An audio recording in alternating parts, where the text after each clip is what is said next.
Dubai में एक भारतीय टैक्सी ड्राइवर को कितना मिलता है सैलरी, चलिए बताते हैं। नमस्कार, मैं हूं प्रिया झा और आप देख रहे हैं यूएई खबर शुरू करने से पहले आपको जानकारी देते चले कि अब आप हमसे हमारे व्हाट्सएप पर भी जुड़ सकते हैं, जहां पर आपको यूएई से जुड़ी सारी खबरें सबसे पहले मिलेंगी। आपको बता दें, इस वीडियो के कमेंट सेक्शन में हमने अपना व्हाट्सएप का लिंक दे दिया है, तो आप वहां जाकर भी हमसे जुड़ सकते हैं। तो चलिए अब खबर शुरू करते हैं। संयुक्त अरब अमीरात हमेशा परिवहन क्षेत्र में काम करने वाले लोगों के पसंदीदा डेस्टिनेशन में से एक रहा है, ज़्यादातर उन लोगों के लिए जो टैक्सी ड्राइवर या ट्रक ड्राइवर के रूप में काम करना चाहते हैं। लेकिन सवाल ये है कि संयुक्त अरब अमीरात में एक टैक्सी ड्राइवर कितना कमाता है, चलिए बताते हैं।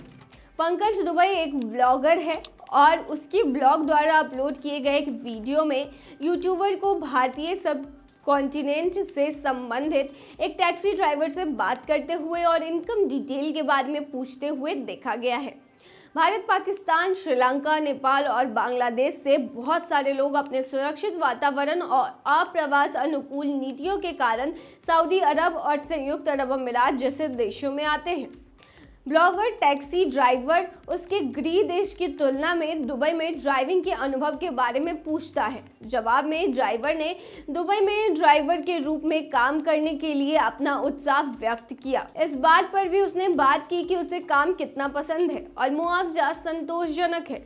जब उनसे दुबई में ट्रांसफर होने की प्रक्रिया के बारे में सवाल किया गया तो उन्होंने प्रक्रिया के बारे में डिटेल में बताया।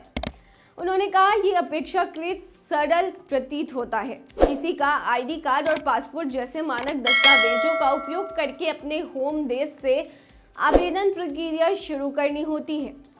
वहीं आपका सफल चयन पर व्यक्ति को वीजा जारी किया जाएगा, जिससे उन्हें संयुक्त अरब अमीरात की यात्रा करने की आज़ादी मिलेगी। दुबई में ड्राइवर का लाइसेंस प्राप्त करना अपेक्षाकृत काफ़ी सरल प्रक्रिया है, जो एक परीक्षा पास करने पर निर्भर करती है। ड्राइवर ने बताया कि दुबई प्रवास और लाइसेंस प्राप्त करने से जुड़ा कुल खर्च लगभग 25,000 दिरहम है, जो कि लगभग भारतीय मुद्रा में 5.5 लाख रुपए के बराबर होते हैं। वहीं जब उनसे पूछा गया कि संयुक्त अरब अमीरात में एक टैक्सी ड्राइवर कितना कमा सकता है, तो उन्होंने स्पष्ट किया कि उनकी आय कमीशन आधारित है। यदि काम की मात्रा स्थिर रहती है तो वो प्रति महीने 2,500 से 3,500 दिरहम तक कमा लेते हैं। उसे भारतीय रुपए में परिवर्तित करें तो ये लगभग 55,000 रुपए से लेकर 77,000 रुपए के बराबर होते हैं। केवल कार चलाने के लिए यह आकर्षक वेतन एक अनिवार्य कारण है कि कई लोग इस पेशे को चुनते हैं। हालांकि महामारी ने काफ़ी परेशानियां पैदा कर दी थी, लेकिन अब कारोबार फिर से पटरी पर लौट आया है। पर्यटन अब धीरे धीरे महामारी से पहले के स्तर पर वापस जा रहा है, जिससे संयुक्त अरब अमीरात में एक टैक्सी चालक कितना भी कमा सकता है। तो ये थी तमाम जानकारी। बने रहिए ऐसी खबरों के लिए यूएई खबर पर।